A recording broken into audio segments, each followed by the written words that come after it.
손흥민과 이강인의 탁구 사건으로 세간이 뜨겁게 뒤집혔었습니다. 이에 언론이고 축협이고 유튜브고 난리가 나서 확인되지 않은 사실들로 마녀사냥까지 이어지게 되었습니다. 그만큼 이 둘이 미치는 한국 축구에 대한 영향력이 굉장히 컸다는 것입니다. 손흥민은 프리미어리그 득점왕에 달성하며 월드클래스 반열에 오른 선수이며 이강인 역시 어린 시절부터 유망주로 시작해 지금은 파리 생제르맹이라는 명문 구단에 입성했습니다. 또한 이들이 만들어내는 대표팀 축구 그림은 아름다웠습니다. 하지만 탁구 사건으로 인해 이들 간의 싸움이 벌어지게 되었다는 소식이 세간에 퍼지고 축협은 이에 대한 적절치 못한 대처로 욕이란 욕을 다 먹고 멍석말이 두들겨 맞고 있죠. 결국은 손흥민과 이강인 둘이 해결하는 모습을 보여주며 서로 SNS에 글을 올리며 일단락이 되는 것으로 보였습니다. 하지만 아직도 이강인에 대한 여론은 좋지 않은 것으로 보입니다. 결국 클린스만은 경질당했고 억만장자가 되어 한국을 떠났다는 기사가 나왔습니다. 그렇다면 이제 임시감독을 뽑아야 하는데 여러 감독이 거론되었습니다. 베트남의 신화를 이끌었던 박항서 감독이 아주 유력했습니다.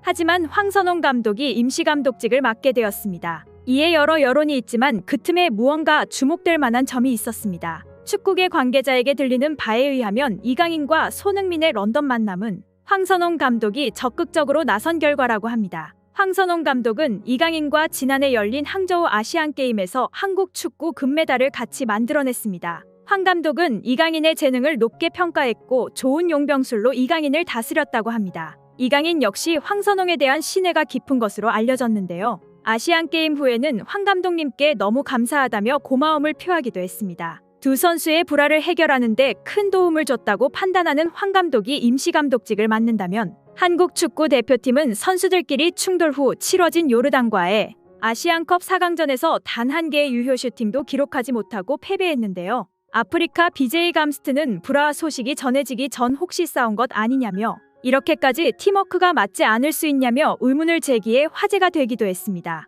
선수들 간의 적절한 위계와 질서를 바로 잡을 수 있을 것이라 기대하는 사람들도 있습니다. 워낙 클린스만 감독이 일을 하지 않는 감독으로 평가되고 선수들의 불화 역시 막지 못한 어찌 보면 정말 최악의 감독일 수도 있는데요. 한국 대표팀 감독을 클린스만으로 임명하려 했을 때 독일 축구 팬들의 반응도 흥미롭습니다. 한국 축구에 애도를 표한다. 클린스만은 지도자로서 아무 역할을 한 적이 없다. 한국의 황금 세대를 클린스만이 망쳐놓을 것. 독일 축구 팬들의 반응이 어찌 보면 현실화된 것으로 보입니다. 그렇기 때문에 선수들을 잘 조율하는 황 감독의 능력이 기대가 되기도 합니다. 그러나 대한축구협회의 입장은 달랐는데요. 황 감독이 손흥민과 이강인 화해와 관련해 전혀 관계가 없다고 입장을 밝혔습니다. 과연 어떤 이야기가 진실일까요? 개인적으로는 축협의 주장이 사실이 아니며 황 감독이 선수들을 잘 이끌었으면 좋겠다는 생각이 듭니다. 영상을 잘 봐주셨나요? 그렇다면 구독과 좋아요, 그리고 알림 설정을 눌러주시면 감사하겠습니다.